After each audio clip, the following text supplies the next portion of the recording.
오늘은 예수님의 승천이죠.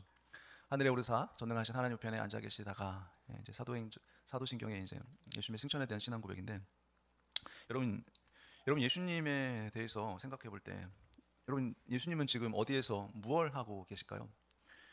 현재 예수님의 사역에 대해서 우리가 궁금하게 생각해 본 적이 여러분이 있으십니까? 예수님이 십자가에 돌아가시고 부활하신 것은 지금부터 약 2000년 전에 일어난 일이죠. 그렇다면 이 부활과 이제 다시 오실 이 예수님의 재림 사이에 계신 그 예수님은 지금 현재 어디서 무엇을 하고 계실까라는 것이죠. 사도신경의 6번째 신앙 고백은 바로 우리의 이런 질문에 대해서 중요한 답변을 주고 계시죠. 하늘의 오르사 전능하신 하나님 우편에 예수님이 앉아 계십니다라는 답변이에요. 그러니까 예수님은 승천하셔서 하나님 보좌 우편에 앉아 계신다는 거예요. 그러니까 이 말이 도대체 무엇을 우리에게 의미하는지 한번 살펴볼 필요가 있겠죠. 먼저 예수님이 하늘로 오르신 것을 한번 살펴보겠습니다. 도대체 무슨 의미인지. 예수님은 부활하신 다음에 이제 40일째 됐을 때 승천하셨죠. 하늘로 올라가셨어요. 예수님이 승천하신 장소는 감난산이라는 곳이었어요. 예수님은 감난산 그곳에서 제자들이 보는 앞에서 하늘로 올라가셨죠. 그러면서 구름이 예수님을 가리워가지고 더 이상 보이지 않게 하시는 방법으로 예수님이 승천하셨거든요. 사도행전 1장 9절에 보면 아까 보셨죠? 이 말씀을 마치시고 그들이 보는데 올려져 가시니 뭐가 가리워요? 구름이 예수님을 가리어 보이지 않게 하더라라고 되어 있어요. 자, 여기 보면은 예수님을 가린 구름이 있는데, 여러분 이 구름은 무엇을 의미하는 것일까요? 여기서 구름은 흔히 우리가 눈에 보이는 이 푸른 하늘의 구름을 의미하는 것이 아니에요. 여러분 이 구름이라는 것은 하나님의 거룩한 임재와 영광을 상징하는 것이 구름이에요. 그러니까 성경에서 구름이라는 것을 우리는 그냥 자연계의 이런 푸른 하늘에 떠다니는 구름으로 생각하면 안 된다는 거예요. 출애굽기 13장에 보니까 여호와께서 그들 앞에서 가시며 낮에는 구름 기둥으로 그들의 길을 인도하시고 밤에는 불 기둥을 그들에게 비추사 밤이나 낮이나 진행하게 하시니 낮에는 구름 기둥 밤에는 불 기둥이 백성 앞에 떠나지 아니하시니라라고 되어 있어요. 자, 예수님이 구름 타고 올라가셨다는 것은 바로 뭘 얘기하냐면 그 하나님의 임재와 영광 속에서 승천하셨다는 의미예요. 그래서 예수님이 올라가신 하늘은 어디냐면 우리가 눈에 보이는 이런 푸른 하늘, 그리고 우리가 이 지구 밖에 대기권을 나가면 우주가 있죠. 그 우주를 말하는 것이 아니에요. 예수님이 계신 곳은 바울이 간증했던 셋째 하늘을 말하는 거예요. 세 번째 하늘. 자, 그것은 예수님을 세상에 보내신 아버지 하나님께로 다시 돌아가는 것이 예수님의 승천이죠. 그래서 부활과 승천으로 완성된 이 그리스도의 더 높은 영광의 단계를 보여주는 것이 이 승천이거든요. 그래서 요한복음 6장 22절에 보니까, 자, 그러면 너희는 인자가 이전에 있던 곳으로 올라가는 것을 본다면 어떻게 하겠느냐라고 말하죠. 제자들한테 예수님이 얘기했잖아요. 그러니까 예수님이 이전에 있던 곳은 어디예요? 하나님 아버지가 계신 곳이죠. 함께 계셨던 곳이죠. 자, 두 번째로 하늘로 오르신 예수님은 지금 어디에 앉아 계신다고요? 하나님 보좌 우편에 앉아 계시거든요. 자, 예수님이 하나님 보좌 우편에 앉으신 것은 두 가지 예언을 성취하신 거예요. 그러니까 이미 구약에 예언한 것과 신약에 예언한 것을 말하는 거거든요. 자, 구약의 시편의 110편 1절에 보면 여호와께서 내 주, 그러니까 예수 그리스도를 얘기하죠. 내 주에게 말씀하시기를 내가 내 원수들로 내 발판이 되게 하기까지 너는 어디에 있으라 그래요? 내 오른쪽에 앉아 있으라라고 이미 구약의 시편에 예언했던 이 말씀이 예수님의 승천을 통해서 이제 이루어지는 거죠. 그리고 마태복음에 보니까 26장 24절에 이후에 인자가 권능의 우편에 앉아 있는, 권능이라는 건 하나님을 의미해요. 우편에 앉아 있는 것과 하늘 구름을 타고 오는 것을 너희가 보리라라고 말하고 있어요. 그러니까 이때도 마찬가지 구름을 타고 온다는 것은 하나님의 임재, 영광을 의미하는 거지 그냥 하얀 구름을 타고 오는 것을 의미하는 것이 아니라는 걸 우리가 알 수 있죠.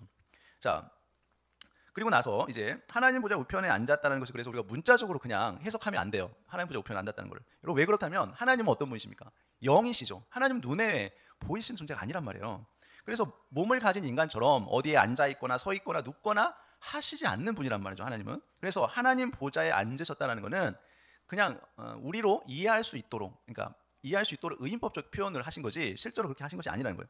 자, 여러분 보좌라는 것은 인간 왕이 앉아서 자신의 나라를 통치하는 자리가 보좌죠. 옛날에 이 임금들 왕들은 어디 보좌에 항상 앉아서 통치를 했잖아요, 나라를. 그런 거죠. 따라서 하나님이 보좌에 앉아 계시다는 건 뭘 의미해요? 하나님이 왕으로서 이제 온 세상을 다스리신다는 것을 말하는 거죠. 그래서 예수님이 하나님 보좌 우편에 앉았다는 말도 마찬가지죠. 우편은 어떤 자리입니까? 우편이라는 것은 명예와 영광의 자리가 우편이에요. 보좌 우편. 예수님이 하나님 보좌 우편에 앉으심으로 이제 하나님이 통치하시는 자리인 그 명예와 영광의 자리에 예수님도 함께 어떻게 해요? 참여하시게 된 것을 의미해요. 함께 통치한다는 거예요. 자, 예수 그리스도께서 하나님 보좌 우편에 앉으셨다는 건 뭐냐면 하늘과 땅의 모든 권세를 누구로부터 받아요? 아버지 하나님께로부터 받아서 교회와 우주에 대한 통치권을 예수님이 행사하시게 된 것을 말하고 있어요. 자, 예수님이 아버지 하나님 보좌 우편에 취임하실 때 이제 아버지 하나님께서 이제 예수님께서 하늘과 땅의 모든 통치권을 이제 넘겨주시는 장면이 바로 다니엘서 7장에 잘 묘사되어 있어요. 다니엘서 7장에 보면 자, 7장 9절에서 13절까지 보니까 내가 보니 왕자가 놓이고 옛적부터 항상 계시니가 좌정하셨는데 그 옷은 희기가 눈 같고 그 머리털은 깨끗한 양의 털 같고 그 보좌는 불꽃이요 그의 바퀴는 타오르는 불이며 불이 강처럼 흘러 그의 앞에서 나오며 그를 섬기는 자는 천천히요 그 앞에서 모셔 선 자는 만만이며 심판을 베푸는데 책들이 펴 놓였더라. 그때 내가 작은 뿔이 말하는 큰 목소리로 말미암아 주목하여 보는 사이에 짐승이 죽임을 당하고 그의 시체가 상한 바 되어 타오르는 불에 던져졌으며 그 남은 짐승들은 그의 권세를 빼앗겼으나 그 생명은 보존되어 정한 시기가 이르기를 기다리게 되었더라. 내가 또 밤 환상 중에 보니 인자 같은 이가 하늘 구름을 타고 와서 옛적부터 항상 계신 이에게 나아가 그 앞으로 인도되매라고 되어 있어요. 자, 여기 보니까 옛적부터 항상 보좌에 앉아 계신 이라는 표현을 뭐예요? 이것도 마찬가지. 하나님을 의인법적 표현으로 하나님이 마치 인간인 것처럼 우리로 이해할 수 있도록 이해하기 쉽도록 표현한 거예요. 자, 구름 타고 오신 인자같이 생긴 분 누굴까요? 그러면 바로 예수님을 말하는 거죠. 다니엘서 7장에 나오는 이 부분은 이제 하늘과 땅의 모든 권세 그리고 교회와 세상에 대한 통치권을 이제 아버지 하나님이 예수님께 주시는 장면이 바로 이 다니엘 7장의 모습이에요. 그렇다면 예수님은 지금 하나님 보좌 우편에 앉으셔서 자, 그럼 무엇을 하고 계시는 걸까? 이게 궁금하지 않습니까? 하나님 보좌 우편에서 예수님은 어떤 일을 하고 계시냐라면 제사장과 그다음에 왕, 선지자의 그 사역을 예수님이 하고 계신다는 거예요. 왕, 제사장, 선지자의 사역. 자, 첫 번째, 자, 예수님은 대제사장으로서 이제 우리를 위해 뭐 하고 계시냐면 중보하고 있어요. 중보란 뭐예요? 우리를 대신해서 예수님이 기도하고 계신다는 거예요. 그래서 우리가 기도를 할 때 누구를 위해서 대신 기도해 준다라는 것은 중보기도라는 말은 원래 이게 틀린 표현이고 도고기도가 맞는 말이고요. 중보자는 오직 예수님밖에 없어요. 하나님 앞에 우리를 대신해서 기도해 줄 수 있는 분은 예수님밖에 없다는 거죠. 그래서 예수님은 대제사장으로서 우리를 위해서 뭐 하고 계세요? 중보기도하고 계세요. 자, 그래서 이제 예수님이 하나님 보호자 우편에 앉으셨다라는 것은 이제 예수님이 대제사장으로서 취임하신 거예요. 그래서 예수님이 대제사장으로서 단번에 십자가를 통해서 완벽하고 충분한 제사를 드렸기 때문에 더 이상 우리가 제사를 드릴 필요가 있어요? 없어요? 없어요. 우리는 더 이상 이제 구약의 제사를 드릴 필요가 없습니다. 예수님 자신을 통해서 대신 하나님 앞에 드렸기 때문에 그래요. 단번에 완벽하게 충분히. 자, 예수님이 대제사장으로서 현재 하나님 보좌 우편에 앉아서 하시는 일이 뭐라고요? 우리를 위해 중보 기도하시는 것입니다. 자, 그래서 7장 25절에 보니까 이는 그가 항상 살아계셔서 자, 그들을 위하여 간구하심이라라고 되어 있어요. 예수님이 항상 살아계셔서 우리를 위해 간구해 주신대요. 기도해 주신대요. 자, 그렇다면 예수님이 우리를 위해 간구하신다는 말의 의미가 뭡니까? 우리가 입으로 소리내어 기도하듯이 예수님도 그렇게 기도한다는 의미일까요? 아니겠죠. 자, 예수님이 하나님 아버지 우편에 임재해 계시는 것 그 자체가 바로 뭐예요? 우리를 위한 가장 강력한 중보가 되는 거예요. 보좌 우편에 앉아 계신 것 자체가 중보가 되는 거죠. 왜냐하면 여러분 대제사장이 지성소에 들어갈 때 입는 옷이 있어요. 그게 뭐냐면 에봇이죠. 에봇이라는 옷인데 그 에봇에 뭐가 달려 있어요? 흉패가 달려 있거든요. 여러분 에봇의 가운데 보면 흉패가 달려 있는데 이 흉패에는 뭐가 있어요? 보석이 12가지 보석이 달려 있어요. 자, 이 12가지 보석은 뭘 의미한다고요? 이스라엘의 맞아. 12지파를 의미하는 거죠. 상징하죠. 자, 그래서 마찬가지인 거죠. 그래서 이 대제사장은 이스라엘 백성 전체를 대표해서 하나님 앞에 나아가는 거예요. 예수님도 마찬가지죠. 우리의 대제사장으로서 하나님 앞에 계실 때 누구를 대표해요? 자신의 백성의 모든 이름, 구원받은 하나님의 백성들의 모든 이름을 대신해서 가슴에 새기고 계시는 거예요. 예수님이 대제사장처럼. 그러니까 예수님과 연합된 교회도 여기는 교회는 무형교회, 거듭난 하나님의 백성들. 그러니까 그런 교회도 예수님의 어디 속에 있어요? 가슴 속에 있어요. 구약시대 대제사장이 이 에봇의 보석들, 12지파를 상징하는 보석을 가슴에 달고 하나님 앞에 나아갔던 것처럼 마찬가지. 하나님도 모든 구원받은 백성들을 가슴에 안고 하나님 앞에 나아간 것이죠. 지금 보좌 우편에 앉아 계신 거죠. 자, 그래서 예수님의 중보는 우리가 예수님의 이름으로 하나님께 기도하는 것과 관련이 있어요.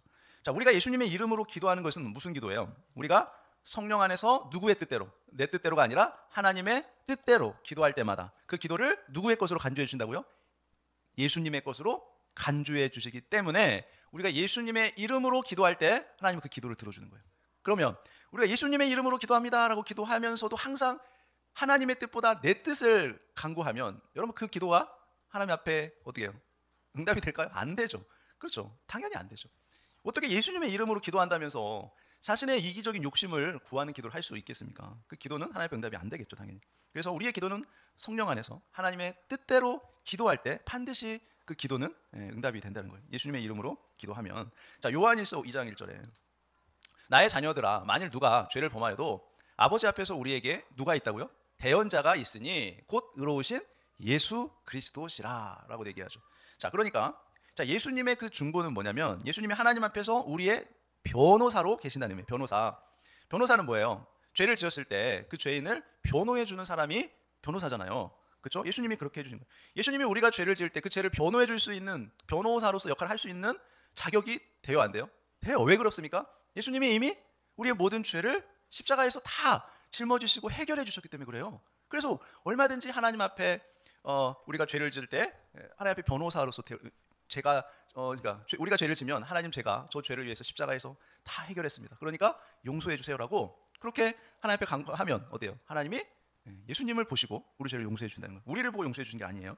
그래서 우리의 대제사장이신 예수님이 하나님의 우편에서 우리의 대표로 계시는 한 우리의 죄사함이 완벽하며 영원하다는 것을 우리가 확신할 수 있다는 거예요. 예수님이 계시는 한. 그렇죠. 자, 두 번째로 예수님은 선지자로서의 성령을 통해 그리고 말씀 사역자들을 사용해서 교회를 어떻게 해요? 가르치고 계신다는 거예요. 자, 예수님이 지금도 하나님 보좌 우편에 계시면서 하시는 일 가운데 중요한 일이 하나가 뭐냐면 성령님을 보내주시는 거예요. 자, 예수님은 약속대로 하나님 보좌 우편에 올라가심으로써 누구로부터? 아버지 하나님으로부터 성령을 받으셔서 그 성령을 우리에게 부어주신다는 거예요. 자, 그래서 사도 베드로는 이 오순절 성령 강림 사건이 바로 예수님이 보좌 우편에 취임하신 증거로 성령님을 보내주신 것이다 라고 말합니다. 자, 그래서 성령님은 누구에게 주어져요? 남녀노소 모든 성도에게, 예수님을 믿는 모든 자에게 주어지죠.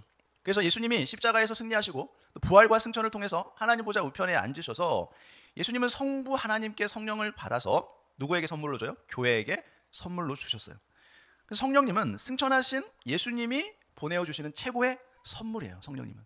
그래서 성령님은 성도들의 마음 안에 들어와서 이제 영원히 내주하시는 하나님이 바로 성령님이에요. 영원히. 우리가 예수님 믿을 때 성령님이 우리 안에 한번 들어오시면 영원히 떠나시지 않고 우리와 함께 계시죠. 중간에 우리가 범죄하면 성령님 우리가 떠나십니까? 아니요. 그런 일은 없어요. 영원히 우리 안에 내주하십니다. 자, 성령님은 우리 안에 들어오셔서 우리를 누구와 연합시켜 주냐면 예수님과 연합시켜 주시죠. 성령님께서. 성령님은 그래서 예수님께 속한 그 은혜를 우리가 받을 수 있도록 해주시는 분이 바로 이 성령님이세요. 자, 예수님은 하나님 보좌 우편에 앉으셔서 선지자로서의 사역도 그래서 하고 계시는 거예요. 하나님은 보좌 우편에 계신 예수님을 통해 우리를 가르치십니다. 지금도 가르치세요. 선지자 사역이란 뭐냐면 하나님의 말씀을 우리에게 가르쳐 주시는 거예요. 또한 교회 안에 하나님의 말씀을 가르칠 목사 그리고 교사들을 세우심으로 우리를 가르쳐 주고 계시죠. 그래서 목사와 교사들이 하나님의 말씀을 전하고 이들이 전한 하나님의 말씀을 깨닫는 것 모두 누가 하시는 거예요? 성령님이 하시는 거예요. 그러니까 우리 목사나 교사들은 전하는 것뿐이고 깨닫게 하시는 분은 성령님이 하시는 거예요. 그러니까 아무리 우리가 말씀을 논리적으로 세계적으로 잘 전할지라도 그 말씀을 깨닫게 하시고 조명해 주시는 분은 성령님이 하시는 일이라는 거죠. 자, 그래서 이처럼 성령님이 우리 안에서 하시는 말씀 사역이 바로 이 예수님이 성령님을 통해 하시는 일이라는 것입니다. 자, 셋째로 예수님은 현재 왕으로서 만왕의 왕으로서 하나님 보좌 우편에 계시면서 교회와 세상을 통치하신다는 거예요. 자, 예수님은 교회의 왕으로서 교회를 지금도 다스리고 계십니다.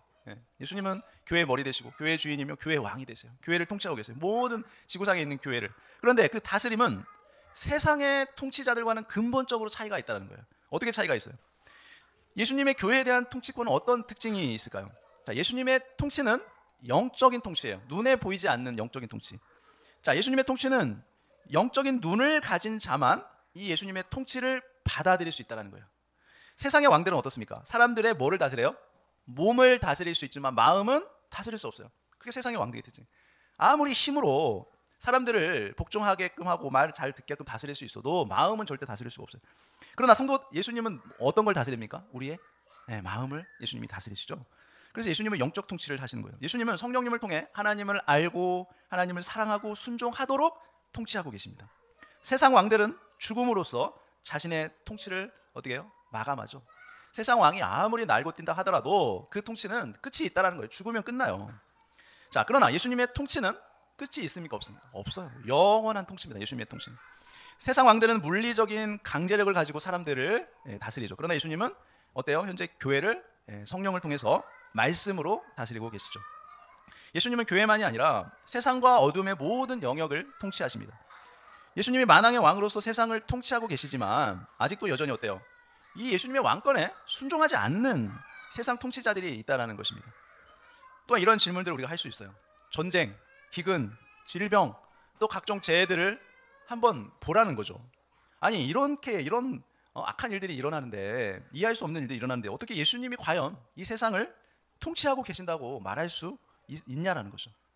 그렇지 않습니까? 막 전쟁이 일어나고 굶어 죽는 사람이 있고, 재해로 인해서 수없는 사람들이 죽죠. 막 지진, 태풍, 막 홍수, 지금 또 세계 곳곳에서 막 사람들이 죽어 나가잖아요. 그런데 어떻게 이런 일들이 일어나도록 허락하시냐는 거죠. 예수님이 통치하신다면 이 세상을. 그렇죠. 우리로서는 이해하기가 어렵죠. 그러나 성경은 이 모든 것이 이 예수님의 통치 속에 이루어지고 있다는 것을 분명히 우리에게 말해주고 있다는 거죠. 성경은. 우리는 예수님이 이 세상을 어떻게 통치하고 계신지에 대해서 부분적인 지식밖에 없어요. 다 알 수가 없어요. 완벽하게 이해할 수 없는 부분들이 너무 많죠. 그러나 분명한 것은 뭡니까? 예수님의 이 세상에 대한 통치는 결국 누구를 위한 거예요? 우리 교회의 유익을 위한 거라는 거예요. 우리가 도저히 이해할 수 없지만 우리를 위한 거라는 거예요. 여러분, 우리가 당하는 고난이 꼭 이게 안 좋은 것이냐는 거죠. 그렇지 않습니다. 우리가 복을 받는 것도 어떤 측면에서는 우리에게 화가 될 수가 있어요. 그렇죠. 갑자기 우리에게 뭐 큰 돈이 생기면 그게 우리의 생각은 좋아 보이지만 그것이 오히려 우리의 가정을 무너뜨리는 화가 될 수도 있는 거예요. 또한 우리에게 당하는 어려움, 고난, 시련 등이 또 우리에게는 오히려 복이 되는 거죠. 우리의 믿음이 더 하나님 앞에 단련되고 성장하는데, 성숙되는데 더 그 고난이, 어려움이 우리에게 도움이 될 수 있는, 그렇듯이 하나님의 백성들에게는 모든 것이 은혜로, 유익으로 우리에게 주어진다는 거죠. 그것이 바로 예수님이 우리를 통치하고 있다는 것이죠. 예수님은 교회만이 아니라 세상과 어둠의 모든 영역도 다 예수님이 통치하신다는 거죠. 그래서 예수님의 통치권은 역사 끝에 이제 비로소 가장 명확하게 드러난다는 거죠. 예수님은 만왕의 왕으로서 하나님께 반역하고 있는 이 세상의 모든 원수를 최종적으로 이제 정복하고 심판하러 반드시 이 세상에 다시 오실 거라는 거죠. 예수님이 왕으로서 통치하고 있는 목적은 뭡니까? 바로 그때 예수님이 다시 오실 때, 그때 비로소 완성이 된다는 겁니다. 예수님이 지금 교회와 세상의 왕으로서 통치하고 있다는 이 사실은 그래서 교회에 많은 위로와 격려를 우리에게 줄 수 있는 것입니다. 우리가 이 예수님의 통치하심에 대해 온전히 신뢰할 때 우리의 마음은 평안을 얻게 되는 것이죠. 네 번째로 예수님은 현재 우리를 위한 집을 마련하고 계십니다. 요한복음 14장 13절에 보니까 내 아버지 집에 거할 곳이 많도다. 그렇지 않으면 너희에게 일렀으리라. 내가 너희를 위해 거처를 예비하러 가노라. 가서 너희를 위하여 거처를 예비하면 내가 다시 와서 너희를 내게로 영접하여 나 있는 곳에 너희도 있게 하리라 라고 예수님 말씀하셨죠. 자, 우리는 이제 천국이라는 집에서 하나님을 아버지로 그리고 예수님을 신랑으로 모시고 영원히 그곳에서 영생의 충만한 삶을 누리며 살게 될 것이라는 거죠. 우리는 이미 구원의 은혜를 받았지만 아직 가장 좋은 것은 우리가 받지를 못했어요. 그렇죠? 아버지 집에 들어가는 것이 이제 우리 앞에 남아 있어요. 우리가 이 세상을 떠나서 죽음을 맞이할 때 우리는 이제 우리 아버지 집, 예수님이 예비하신 그곳으로 우리는 가게 된다는 거예요. 그것이 우리의 유일한 소망이죠. 예수님은 하나님 아버지 집을 우리를 위해 지금 준비하고 계십니다. 지금까지 우리는 예수님이 현재 하나님 보좌 우편에 앉아 계시면서 재림하실 때까지 무엇을 하고 계시는지를 살펴봤어요. 그동안 우리는 예수님의 탄생과 죽음, 부활의 의미에 대해서만 우리 삶 속에 적용하려고 노력했습니다. 그러나 이제는 어떻게 돼요? 우리의 믿음의 눈을 더 크게 떠야 돼요. 예수님이 2000년 전에 우리의 구원을 위해서 행하신 일만이 아니라 지금 이 순간에도 우리의 구원을 위해 행하시는 그 일의 의미에도 관심을 우리가 가지면서 우리 삶 속에 적용해야 된다는 거죠. 사실 예수님을 믿는다는 것은 뭐냐면 예수님과 우리가 연합된다는 거예요. 그래서 우리의 모든 구원은 우리가 예수님과 연합되기 때문에 일어나는 겁니다. 사실 우리는 예수님의 죽음과 부활과만 연합되는 것이 아니에요. 예수님의 승천 그리고 보좌 우편에 앉으심에도 똑같이 연합되어 있다는 거죠. 그러므로 믿음의 눈으로 보면 지금 우리는 그리스도와 함께 어디에 있어야 돼요? 하나님 보좌 우편에 앉아 있는 거예요. 그렇죠? 우리는 예수님을 믿을 때 연합되기 때문에 우리도 동일하게 예수님과 함께 하나님 보좌 우편에 앉아 있다는 겁니다. 사도 바울은 이렇게 말해요. 허물로 죽은 우리를 그리스도와 함께 살리셨고 또 함께 일으키사 그리스도 예수 안에서 함께 어디에 앉히셨다고요? 하늘에 앉히시니. 네, 바울이 우리에게 말하고 있잖아요. 그렇다면 그리스도와 함께 하늘에 앉은 우리는 지금 이 세상에 있는 동안 어떻게 살아야 될까요? 우리 이미 하늘에 앉아 있어요. 자, 우리는 하나님의 우편에 앉아 계신 그리스도를 생각하면서 우리가 속해 있는 하늘의 것에 더 많은 관심을 기울여야 된다는 거죠. 몸은 비록 이 땅에 있지만, 그리고 이 땅에 있는 우리 육체의 죄악들과 싸워야 되겠죠. 우리는 이 죄된 육체의 몸을 가지고 있는 한 죄를 벗어날 수가 없어요. 네, 우리는 죄를 안 지을 수가 없어요. 육체를 벗어나지 않는 한. 그래서 항상 이 죄와 싸울 수밖에 없는 거예요. 점점 더 하나님의 자녀다운 그러한 거룩한 삶을 살도록 우리는 노력해야 돼요. 하나님의 자녀이기 때문에. 그래서 바울은 우리에게 이렇게 권면합니다. 골로새서에 보니까 3장 1절 2절 5절. 그러므로 너희가 그리스도와 함께 다시 살리심을 받았으면 뭘 찾으라고요? 위의 것을 찾으라. 거기는 그리스도께서 하나님 우편에 앉아 계시느니라. 위의 것을 생각하고 땅의 것을 생각하지 말라. 그러므로 땅에 있는 지체를 죽이라. 곧 음란과 부정과 사욕과 악한 정욕과 탐심이니 탐심은 곧 우상 숭배니라 라고 말하고 있어요. 또한 우리는 우리의 신분과 소속을 이제 분명히 알아야 되겠죠. 우리는 어느 시민권을 가지고 있어요? 이 땅의 시민권도 있지만 하늘나라 시민권을 우리가 가지고 있다는 것을 우리가 항상 기억해야 되겠죠. 그러므로 우리는 이 세상에 속한 자들이 아니라 하늘에 속한 사람들이라는 걸 잊으셔서는 안 되겠죠. 우리는 이 대한민국 안에 있는 하늘나라의 국민답게 하늘에 계신 분의 통치를 받으며 주님께서 이 땅에 이제 만왕의 왕으로 오실 때 우리가 영광스럽게 우리 몸이 변화될 것을 기대하고 매일매일 이 땅 가운데 하나님의 나라가 임하기를 소망하면서 살아가는 자들이라는 것입니다. 빌립보서 3장 20절에 그러나 우리의 시민권은 하늘에 있는지라 거기로부터 구원하는 자 곧 주 예수 그리스도를 기다리노니 그는 만물을 자기에게 복종하게 하실 수 있는 자의 역사로 우리 낮은 몸을 자기 영광의 몸의 형체와 같이 변하게 하시리라. 여러분, 우리는 예수님과 연합된 자들로서 이제 이 세상에 속한 자가 아닌 하늘나라에 속한 자임을 우리가 분명히 알고 예수님의 통치를 받으면서 죄와 싸우며 거룩한 삶을 살기 위해 노력하며 살아가는 저와 여러분 모두가 되시기를 예수님의 이름으로 축원합니다. 기도하겠습니다. 하나님 아버지, 주님의 은혜를 감사합니다. 하나님, 오늘 우리가 예수님의 승천을 통해서 예수님의 하나님 보좌 우편에서 우리를 위해 어떠한 사역을 하고 계시는지 함께 살펴보았습니다. 하나님 왕으로서, 제사장으로서, 선지자로서 우리를 위해 지금도 사역하고 계시는 그 예수님을 우리가 늘 생각하게 하시고 우리의 시민권이 하늘에 있음을 늘 기억하며 우리가 장차 가서 하나님과 함께 영원히 영생 복락을 누릴 그 하나님 나라를 늘 사모하면서 하나님과 정말 연합된 그 은혜를 이 땅에서 늘 누리며 감사와 기쁨으로 살아갈 수 있는 저희들 되게 해 주옵소서. 이 모든 거 예수님의 이름으로 기도합니다. 아멘.